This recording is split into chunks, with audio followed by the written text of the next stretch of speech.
And the yellow line would never go ahead of its start position, really at any stage through swing. So it's either in kind of one or two states.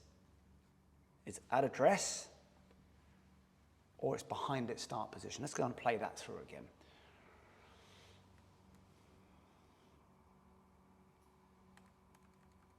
So at best, it'll never get back to its start position, then kind of move up in behind that. So even looking at numerical form now, we can really expand on this. So using that little value, my cursor here, to kind of sway of that shoulder,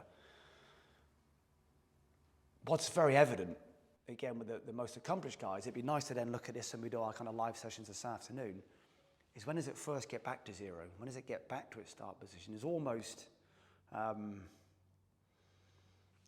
within a frame of all these guys you look at, pretty much shaft parallel and downswings when it first gets back to zero. So is there a point in time now you'd almost then see, and this goes back to, again, to the guys that joined us a little later, just to kind of go back again, regardless of beliefs, values, I've had guys come in that are so absorbed in a particular way of moving.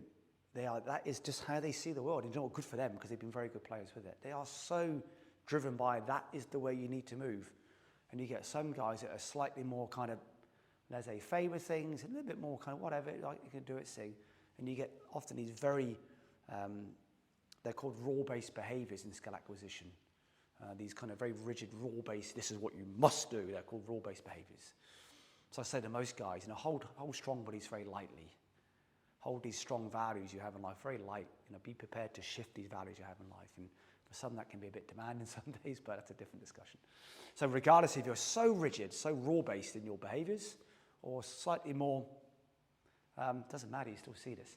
But when it first gets back to zero, would absolutely be kind of shaft parallel and downswing. So it kind of gets back to that kind of zero value, 1 centimeter, we can live with that, about here.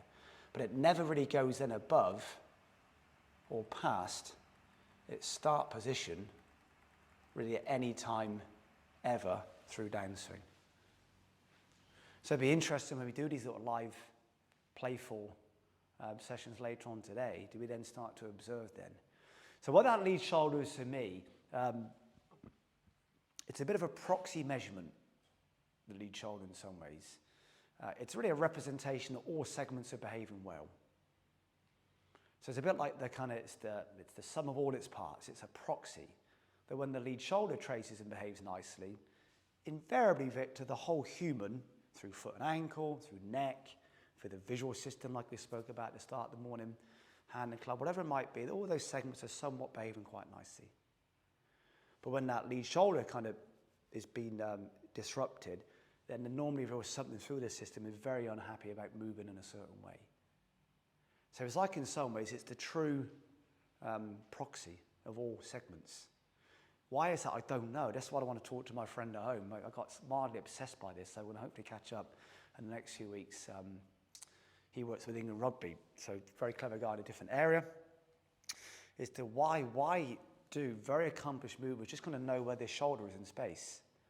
And it will probably go back to hand-eye coordination. You could argue it's the middle joint between hand and eye. And this is my very coarse understanding, is to why do very accomplished players just seem to know in space where that lead shoulder is. So hopefully next year, if Andrew kindly invites me up, I might hopefully know the answer to this. But as we speak there, I don't know why they do this. All I can really feed back is that they do it. Why they do it, I don't know, but we're going to hope to find out at some point. And then you look at less accomplished players, more, an occasional player, that kind of stuff. You rarely ever see that movement. So it's kind of the early embryotic phase for me of really establishing. You look at the good guys; they all do it. The more kind of the seasonal players, for example, rarely ever do it. So it'd be a nice one to look at this afternoon around that kind of lead shoulder trace. So let's have a little play with this. So come on, Brian, you can be my little example. You can't hide in the back row, Brian. We know where you are. So this is kind of ways I play with this, little ways you can start to explore these kind of lead shoulder behaviors. And it's interesting.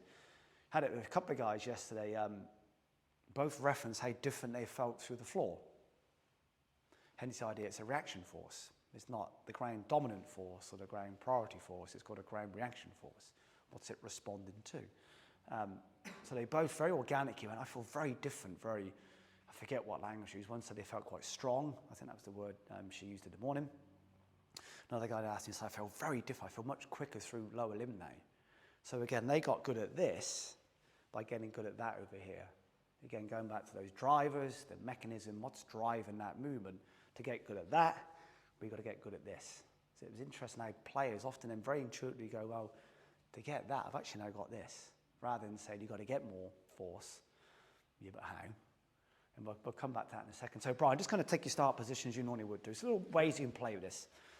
Context, Brian's a very good player.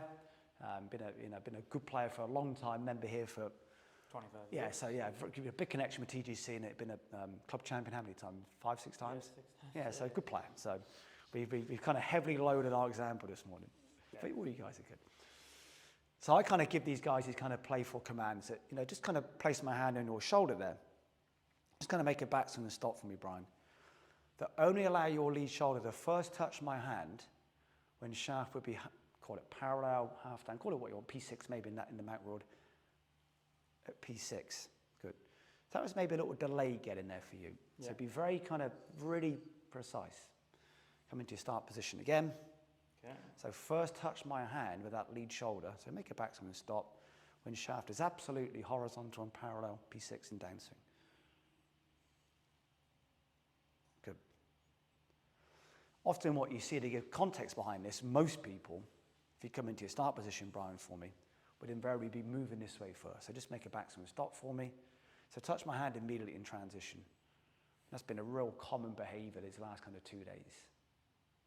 So why would I normally do this? Because I can't give a percent. It'd be a very high percentage, whatever, 90% for example, players would move this way. Often because they're very poor through the spine. Their stuff happens through their feet, whatever it might be. So this is a very playful way, without ever using this stuff, how can we really encourage that lead shoulder to trace in such a, again, the idea of a proxy, it's the representation of all things. Just kind of using, it's like a lie detector test now. There must be telling lots of lies today. I'm getting shocked every time I touch my computer. And again, so nice way of doing this. So again, you'd say to players, at the dress, pop my hand here, pop it back so I'm going to stop. So first touch my hand when shaft would be horizontal, P6 in downswing. Good. And again, there's something within our nervous system, I don't know what it is, that it just kind of move nicely. So that the idea of that self-organizing system, thanks Brian, you can sit down there. So we are these organic self-healing systems. It just kind of, that the planets align and move nicely to produce these kind of movements.